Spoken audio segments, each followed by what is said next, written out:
베드로라 하는 사람이 그의 아내 삽비라와 더불어 소유를 팔아 그 값에서 얼마를 감춤해 그 아내도 알더라. 얼마만 가져다가 사도들의 발 앞에 두니 베드로가 이르되 아나니아야 어찌하여 사탄이 내 마음에 가득하여 네가 성령을 속이고 땅값 얼마를 감추었느냐. 땅이 그대로 있을 때에는 네 땅이 아니며 판 후에도 네 마음대로 할 수가 없더냐. 어찌하여 이 일을 네 마음에 두었느냐. 사람에게 거짓말하는 것이 아니요 하나님께로다.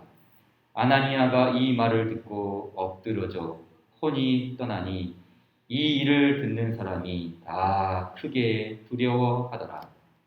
젊은 사람들이 일어나 시신을 싸서 메고 나가 장사하니라. 3시간쯤 지나 그의 아내가 그 일어난 일을 알지 못하고 들어오니 베드로가 이르되 그 땅 판값이 이것뿐이냐 내게 말하라 하니 이르되 예 이것뿐이라 하더라. 베드로가 너희가 어찌하여 함께 꾀하여 주의 영을 시험하려 하느냐. 보라 내 남편을 장사하고 오는 사람들의 발이 문 앞에 이르렀으니 또 너를 메어 매가리라 하니 곧 그가 베드로의 발 앞에 엎드러져 혼이 떠나는지라. 젊은 사람들이 들어와 죽은 것을 보고 메어다가 그의 남편 곁에 장사하니 온 교회와 이 일을 듣는 사람들이 다 크게 두려워하니라. 아멘. 우리는 삼위일체 하나님을 믿습니다. 또한 우리는 삼위일체 하나님께 예배합니다. 성부, 성자, 성령 하나님은 영원부터 동일한 하나님이시며 또한 우리의 구원을 이루십니다. 그래서 신앙고백서는 두 부분으로 나뉘어서 삼위 하나님을 가르쳤습니다. 첫째는 삼위 하나님의 내적인 관계입니다. 벨기 신앙고백서는 다음과 같이 가르쳤습니다. 성부께서는 보이는 것과 보이지 않는 모든 것의 원인이시고 근원이시며 시작이십니다. 성자께서는 말씀이시고 지혜이시며 성부의 형상이십니다. 성령께서는 성부와 성자에게서 나오는 분이시며 영원한 능력과 힘이십니다. 그렇다고 이 구별로서 하나님께서 셋으로 나뉘어지는 것은 아닙니다. 왜냐하면 성경이 이 세 위격은 오직 한 분 하나님으로 계신다고 가르치기 때문입니다.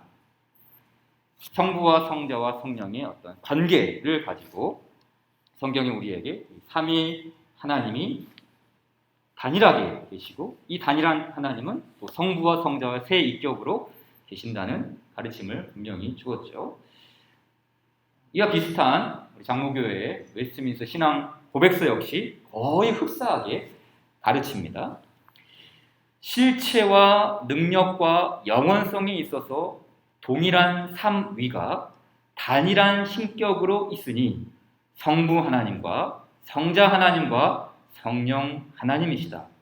성부는 아무에게서도 기원하지 않으시고 나시지도 않으며 성자는 성부에게서 영원히 나시고 성령은 성부와 성자로부터 영원히 나오신다. 이렇게 가르칩니다.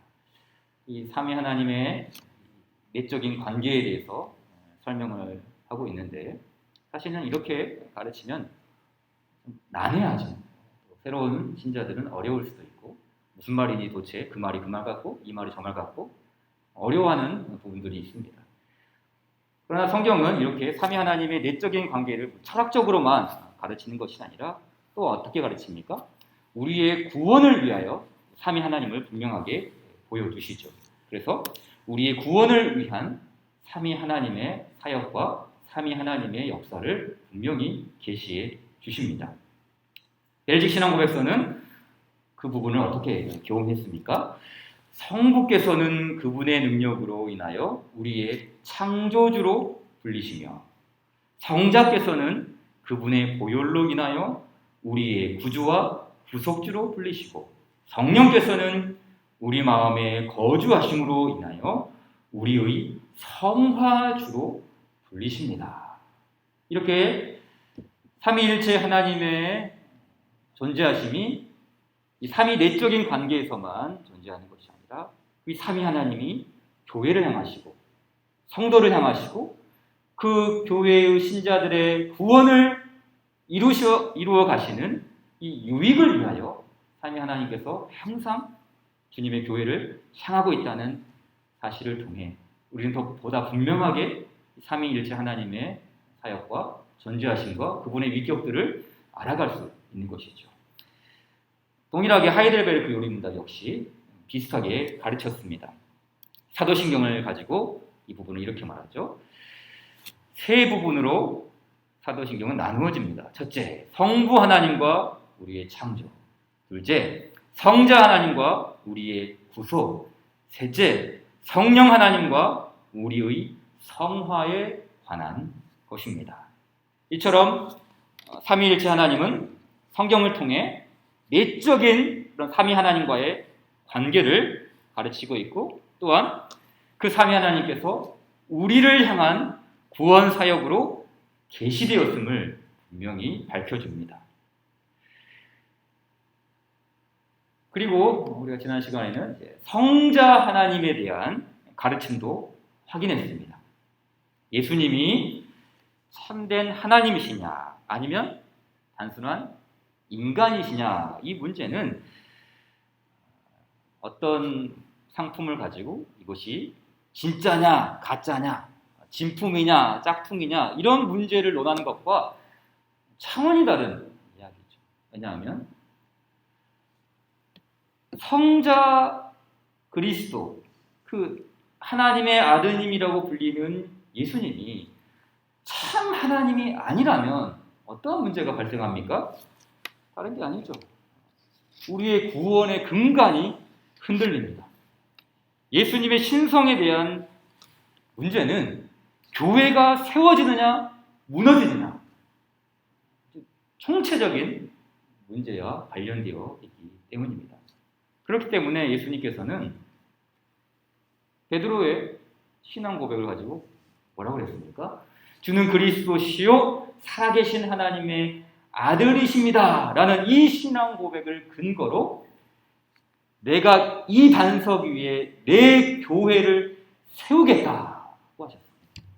그리스도, 예수님, 하나님의 아드님이신 주님이 어떠한 분이시냐 그분의 신성과 그분의 참 하나님이심을 확인하지 않고서는 교회는 존재할 수 없고 그 교회의 백성들 역시 구원이 송두리째 뽑혀버리는 그러한 잘못된 길로 갈 수 있다는 것이죠. 그렇기 때문에 예수님을 하나님과 동등하신 분으로 고백하는 믿음이야말로 구원의 근간이요 교회의 핵심적인 가르침이었습니다. 오늘은 성령 하나님에 대한 강서를 우리가 받겠습니다. 삼위일체의 한 위격이신 성령님을 우리는 어떻게 믿음 고백해야 할까요? 두 가지를 나누겠습니다. 첫째, 성령 하나님은 참되고 영원한 하나님이십니다. 둘, 참되고 영원한 성령 하나님은 교회를 위하십니다.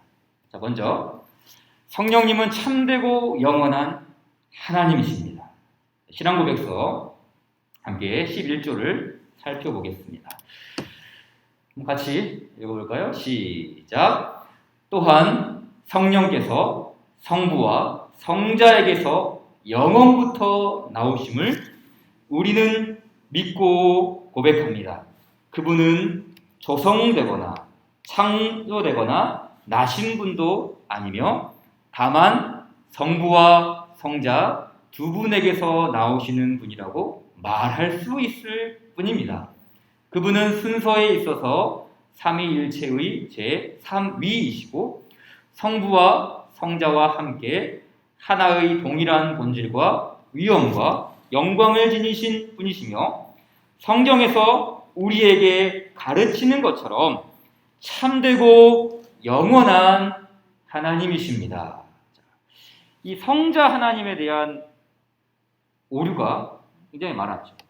성자가 진실로 하나님이냐? 인간의 몸으로 태어난 이 마리아의 아들 예수가 진실로 하나님이냐? 라는 이 여러 가지 반격과 오류와 이단들이 많았던 것처럼 성령님에 대해서도 교회 역사에서는 굉장한 소용돌이가 있었습니다. 그러나 성령님 분명하죠.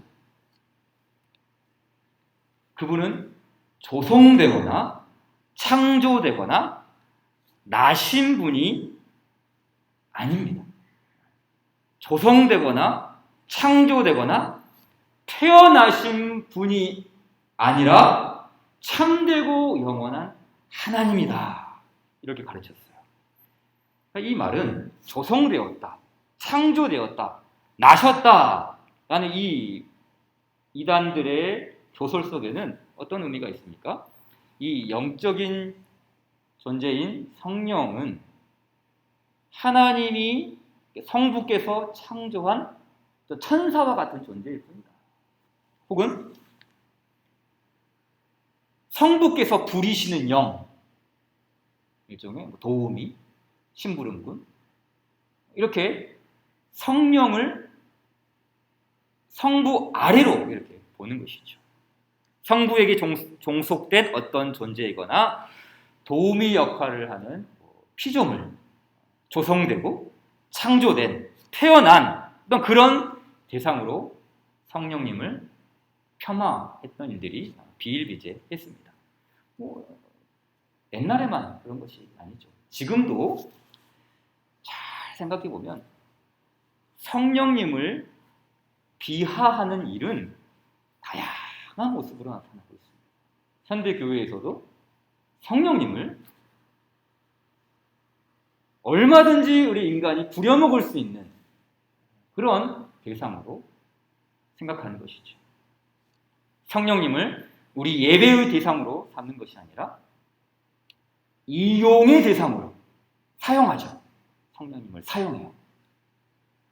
쉽게 말해 인간은 얼마든지 성령님을 사용할 수 있다는 뜻이죠. 성경에서도 그 대표적인 예를 찾을 수 있죠. 바로 이 아나니아와 삽비라입니다. 우리가 본문의 배경은 잘 알고 있죠. 아나니아와 삽비라가 소유를 팔아 얼마를 감춘 사건으로 이 베드로 사도행전 5장이 시작이 됩니다. 자, 베드로는 아나니아의 행태를 단호하게 설명합니다. 5장 3절이죠. 베드로가 이르되 아나니아야 어찌하여 사탄이 내 마음에 가득하여 네가 성령을 속이고 땅값 얼마를 감추었느냐. 자, 성경은 아나니아가 감춘 일을 가리켜 그리고 속인 이 일을 가리켜 성령님을 속인 일로 규정합니다. 다른 말로 성령님께 거짓말했다는 것이죠. 성령님께 네가 나에게 사도 베드로에게 거짓말한 것이 아니라 네가 이 교회에게 사기친 것이 아니라 너는 지금 성령님께 거짓말을 하고 있다. 성령님께. 자, 바로 밑에 있는 4절에서는 또 어떻게 이야기합니까? 이 동일한 거짓말을 하나님께로 한 것으로 판결합니다. 5장 4절. 땅이 그대로 있을 때에는 네 땅이 아니며 판 후에도 내 마음대로 할 수가 없더냐. 어찌하여 이 일을 내 마음에 두었느냐. 사람에게 한 거짓말한 것이 아니요 하나님께로다. 성령께 네가 거짓말을 했다. 그리고 곧바로 너는 하나님께 지금 거짓말을 한 것이다. 자, 그의 아내인 삽비라를 벌할 때에도 어떻게 말했습니까? 9절이 나오죠. 9절 보십시오. 베드로가 이르되 너희가 어찌하여 함께 꾀하여 주의 영을 시험하려 하느냐.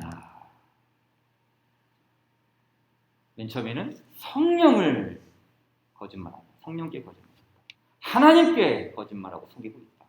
세 번째, 주의 영을 너희가 시험하고 있다. 자, 이 5장 본문의 관점은 다양합니다.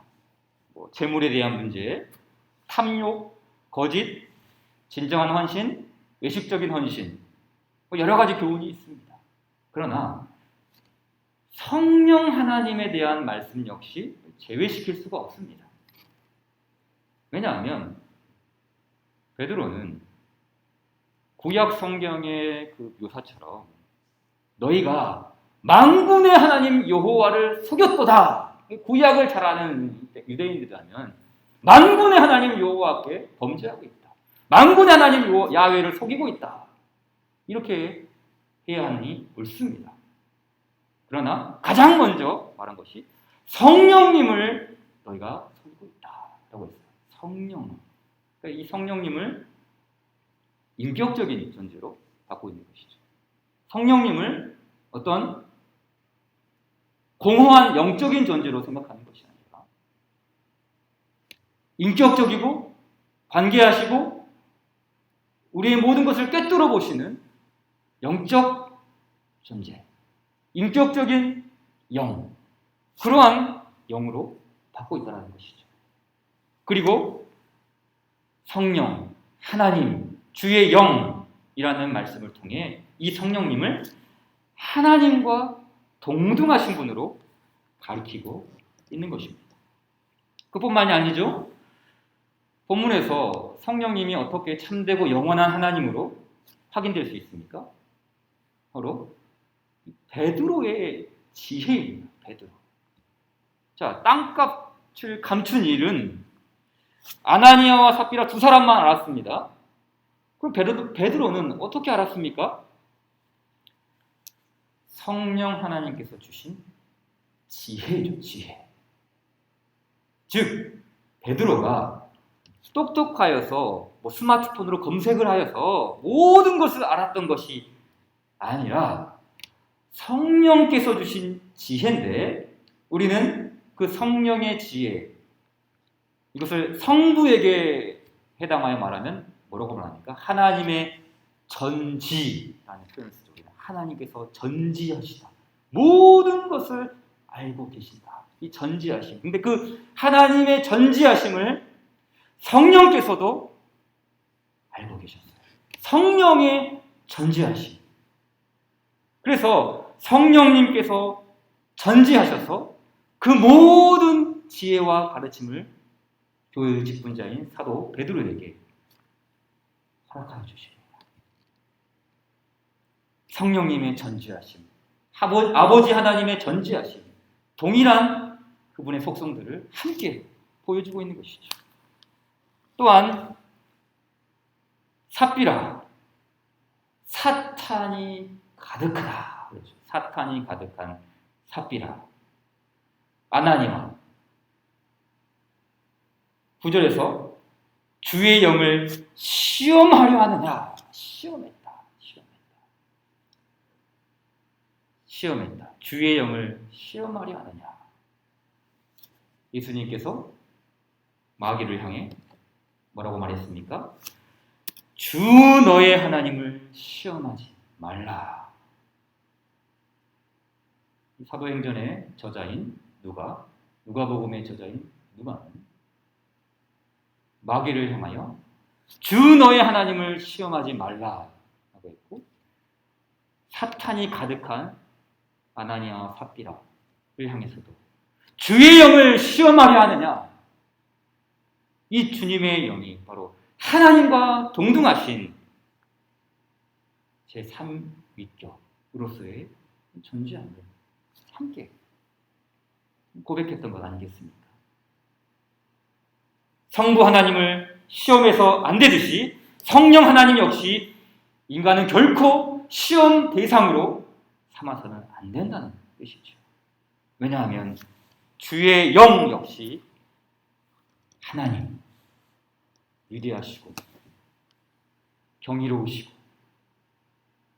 어떤 인간에게도 시험받지 못하실 영원한 하나님이시기 때문입니다. 그렇기 때문에 사도 바울은 고린도전서에서 이 하나님의 영에 대해서 다음과 같이 이야기합니다. 오직 하나님이 성령으로 이것을 우리에게 보이셨으니, 하나님께서 성령을 통하여 지금 이 교회를 향한 복음의 말씀, 십자가의 지혜를 보이셨다라고 하죠. 성령을 통해서 하나님의 지혜, 복음을 보이셨으니 성령님은 모든 것, 곧 하나님의 깊은 것까지도 통달하시느니라. 사람의 일을 사람 속에 있는 영 외에 누가 알리요? 그렇죠. 우리 사람에 있는 마음의 고민들, 번민들, 어떤 생각들, 다른 사람이 알 수가 없죠. 그 사람의 마음 안에 있는 그 사람의 영만 그것을 아는 것이죠. 마찬가지로 이와 같이 하나님의 일도 하나님의 영 외에는 아무도 알지 못하느니라. 우리가 세상의 영을 받지 아니하고 오직 하나님으로부터 온 영을 받았으니 이는 우리로 하여금 하나님께서 우리에게 은혜로 주신 것들을 알게 하려 하신다. 그러니까 우리는 하나님으로부터 온 그 영, 하나님으로부터 온 이 성령님을 통해 하나님을 인식할 수 있죠. 이 성령님은 하나님으로부터 오신 영이기 때문에 우리는 그 영을 통해 하나님을 인식할 수 있어요. 또한 하나님을 알므로 우리에게 온 성령님도 알 수 있어요. 왜냐하면 그 우리에게 오신 성령님은 하나님의 은사, 하나님이 우리에게 은혜로 주신 이 성령 하나님의 놀라우신 성. 하나님께서 우리에게 성령을 보내주시는 말미암아 하나님을 알아가고, 또한 하나님께서 우리에게 주신 그 성령의 은사를 통해 우리는 또한 성령님을 알아가는 것. 그러므로 이 초기 교회는 성령님에 대한 믿음을 끊임없이 이어갔습니다. 이 성령 하나님에 대한 믿음. 우리가 고백하는 사도신경, 그렇죠? 사도신경 역시 어떻게 고백합니까? 나는 성령님을 믿습니다. 물론 이 사도신경은 아주 짤막하죠. 나는 성령 하나님을 믿습니다. 그러니까 이 성령님을 하나님으로 믿는다는 고백이죠. 근데 이 사도신경에 확장된 약 4세기경에 고백되었던 니케아 신경을 보게 되면 이런 고백이 조금 확장이 됩니다. 이 성령님을 가리켜서 이렇게 고백해요. 또한 성령님을 가리키죠. 성령님은 주님이시며 생명을 주시고 성부에게서 발하시며 성부와 성자와 더불어 같은 경배와 영광을 받으시고 선지자들을 통하여 말씀하신 성령을 믿습니다. 그 당시에 교회들이 이 고백을 했던 거예요. 함께 모여서 예배 시간을 만들고 이 고백을 한 거예요. 어떤 교회는 이제 사도신경으로 고백하기도 하죠. 근데 어떤 교회는 바로 이 공의회를 거쳐서 교회를 향하여 주신 이 복음의 진리를 통해 성부 하나님을 고백하고 성자 하나님을 고백하고 성령 하나님을 고백할 때 성령님은 주님이십니다. 성령님은 우리에게 생명을 주십니다. 성령님은 성부에게서 말하시며 성부와 성자와 더불어 같은 경배와 영광을 받으시기에 합당하신 분이십니다. 그분은 선지자를 통하여 말씀하셨던 분입니다. 우리는 그 성령을 믿습니다. 이 고백으로 성령 하나님에 대한 믿음을 전지하며 이 성령 하나님에 대한 고백을 계속 이어갔던 것이죠. 이처럼 교회는 성령님에 대한 믿음을 지속하며 생명과 구원에 속한 모든 복을 견지할 수 있었습니다. 성령께서 주시는 생명, 성령께서 우리에게 허락하여 주신 놀랍고 기이한 경건의 능력들을 교회는 함께 고백하며 그 성령 하나님께 경배와 영광으로 올려드릴 수 있었던 것이죠. 자, 그런가 하면 또 성경 말씀을 통해 교훈하는 성령 하나님에 대한 진리는 무엇입니까? 이 성령 하나님은, 참되고 영원한 성령님은 교회를 위하신다라는 사실을 우리는 받을 수 있습니다. 자, 오늘 본문 사도행전 5장에서는 이 성령님과 관련하여서 교회를 결부시킵니다. 성령님과 관련하여서 교회. 자, 다 관련이 있죠, 물론. 성부 하나님과 교회, 성자 하나님과 교회, 그러나 성령 하나님과 교회. 아주 밀접합니다. 사도신경도 성령을 믿으며 거룩한 공교회와 성령께서 이끌어 가시는 교회.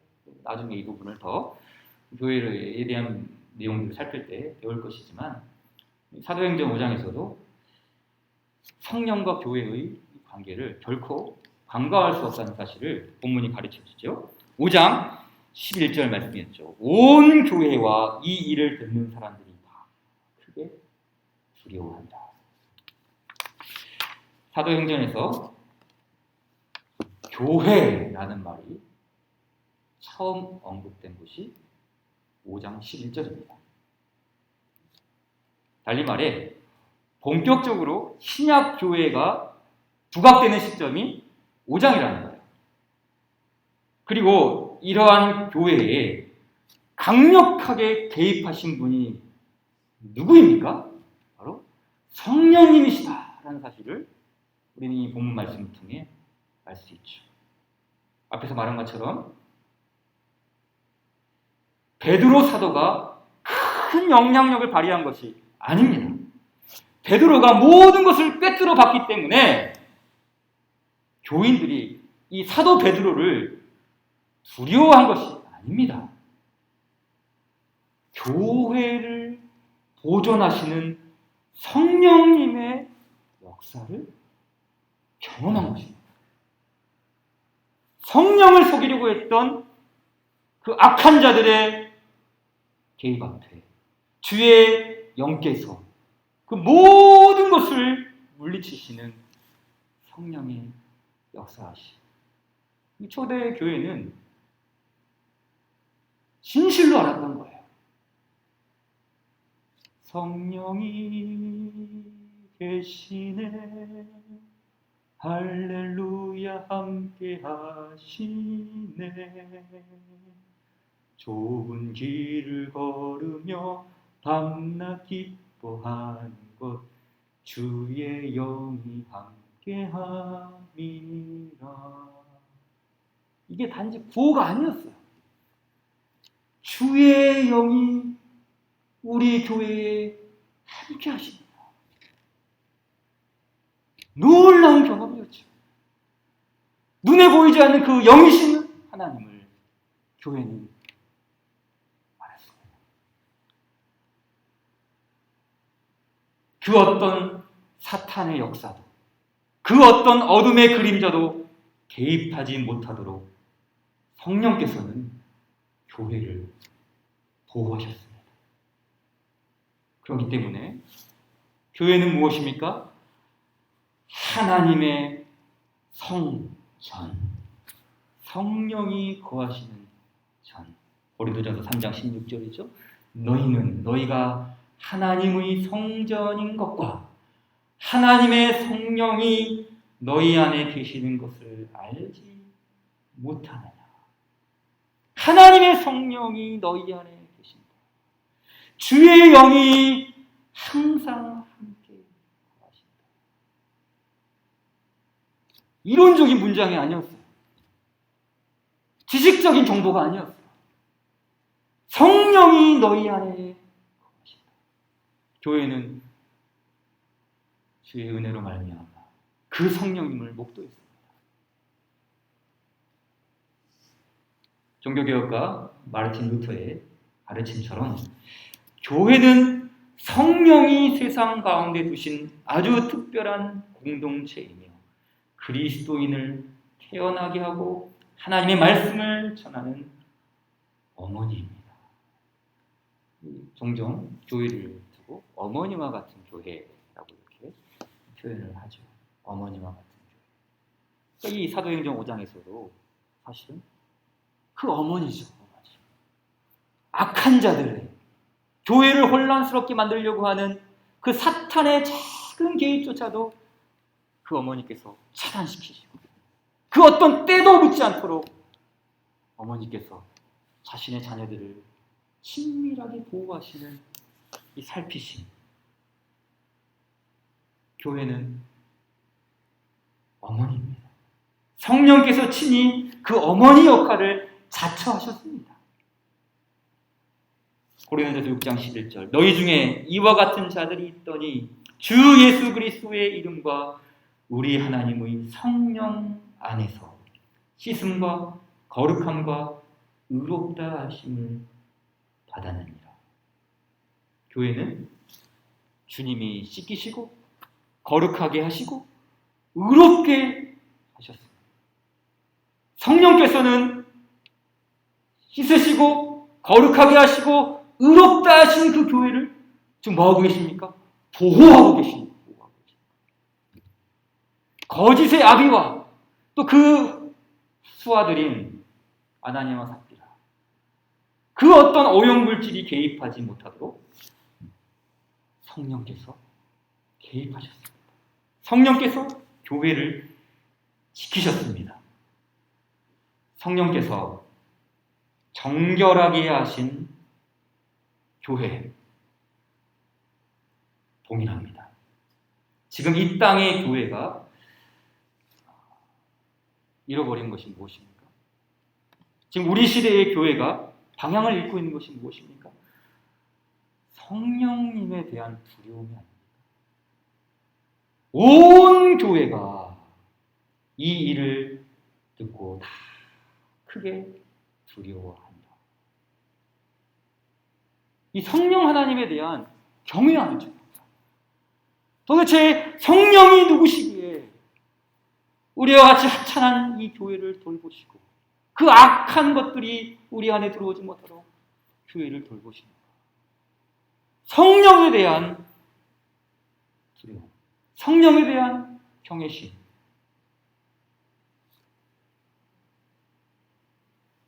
주님의 백성들이 성령의 의롭게 하심을 따라 더 거룩하고 더 합당한 성령의 전이 되어야 함에도 불구하고 성령의 부르심을 외면하고 있지 않습니다. 성령의 부르심. 성령께서는 그렇게 친밀하게 지속적으로 교회를 보호하시고 교회를 정결하게 하시며 교회를 다스리고 계시는데 성령의 전이라는 교인들, 신자들이 성령님을 참으로 경외하는가? 그 성령의 부르심을 따라서 더 합당하고 더 온전하고 더 정결하게 그분의 부르심을 따라가고 있는가? 여기서 교회가 방향을 잃고 지금 대회하고 있는 거 아니겠습니까? 성령 충만 실패한 이들을 위한 은혜라는 예수님의 책을 보니까 이런 이야기가 있어요. 성령은 무한한 인내와 긍휼을 가지고 말씀을 통해 신자를 끊임없이 설득하며 책망하고 경고하며 굳게 닫힌 마음을 계속 두드리신다. 그 어머니와 같은 성령께서 무한한 인내와 긍휼을 가지고 말씀을 통해 신자를 끊임없이 설득하고 책망하고 경고하며 굳게 닫힌 마음을 계속 두드리고 계시는데 교회는 뭐하고 있어요? 아나니아와 삽비라와 같은 길을 가고 있지 않습니다. 자신을 속이는 것이죠. 문을 닫는 것이죠. 하나님은 계속해서 우리를 향해 찾아오시지만 우리는 계속해서 우리가 갈 바를 향해 가고 있는 거 아니겠습니까? 그러므로 교회는 성령님의 다스림을 경외해야 합니다. 온 교회가 크게 두려워하니라. 온 교회가 크게 두려워하니라. 이 성령께서 어떻게 교회를 이루어 가시며 성령께서 어떻게 이 교회를 거룩하고 온전하고 합당하게 세워주시는지를 우리는 다 잊어버린 채 우리의 길로만 가고 있는 성령을 회방하는 잘못된 길로 가지 않도록 성령 하나님에 대한 올바른 경외심을 우리가 바르게 돌이켜야 하는 것 아니겠습니까? 말할 수 없는 탄식으로 우리를 위하여 친히 간구하시는 그 성령 하나님의 기도 귀 기울여야 합니다. 말할 수 없는 탄식으로 우리를 위하여 친히 간구하시는 성령님, 로마서 8장에서 이야기하지 않습니까? 그런데 그 성령님의 기도 소리에 우리는 귀를 기울이고 있습니까? 어머니와 같은 사랑의 손길로 우리의 연약함을 도우시는 성령, 우리를 도와주시기에 그 손 붙잡아야죠. 우리의 연약함을 주께 신뢰하며 일어나야죠. 돌이켜야 하는 것 아니겠습니까? 성령님의 품으로 돌아와 거룩한 영의 교훈을 따라 더 거룩하고 더 아름답게 교회는 세워져야 합니다. 참되고 영원한 성령님, 우리에게 거룩의 영을 부어주옵소서. 이 천한 몸을 주의 성전 삼으시사 주의 합당한 지체되게 하옵소서. 이 고백으로 우리 주께 나아가기를 원합니다. 찬송 12장으로 주께 영광 돌리시죠.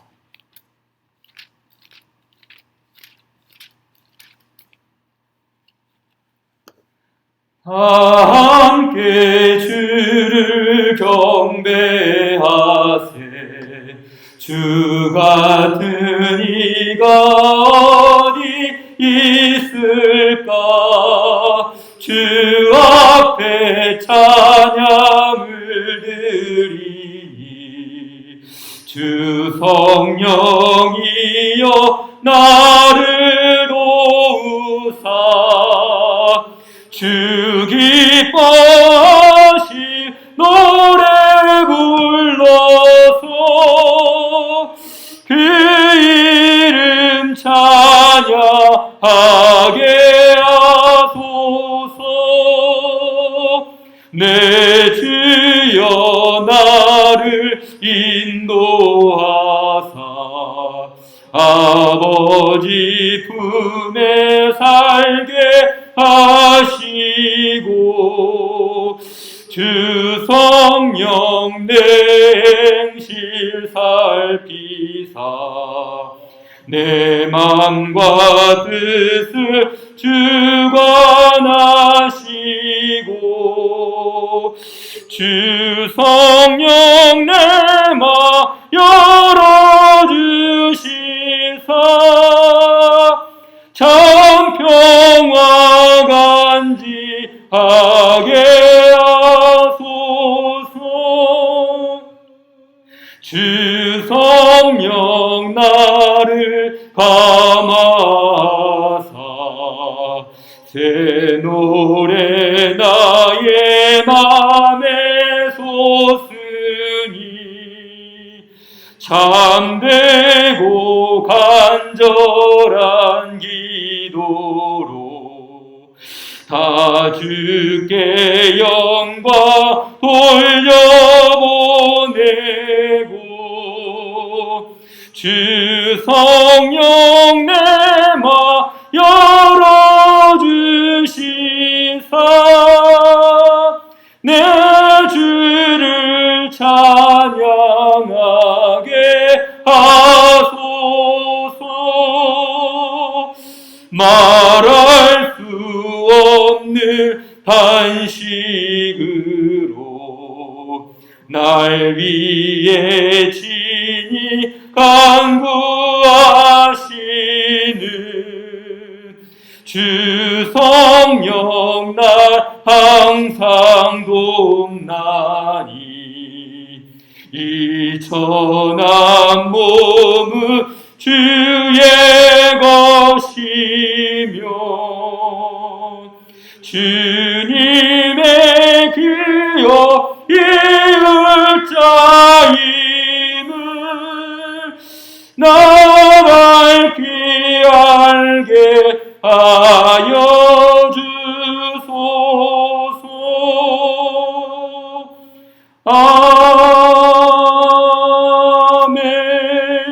아멘. 기도합시다. 하늘에 계신 우리 아버지여, 이름이 거룩히 여김을 받으시오며 나라의 임하옵시며 뜻이 하늘에서 이룬 것 같이 땅에서도 이루어지이다. 오늘날 우리에게 일용할 양식을 주옵시고 우리가 우리에게 죄 지은 자를 사하여 준 것 같이 우리 죄를 사하여 주옵시고 우리를 시험에 들게 하지 마옵시며 다만 악에서 구하옵소서. 대개 나라와 권세와 영광이 아버지께 영원히 있사옵나이다.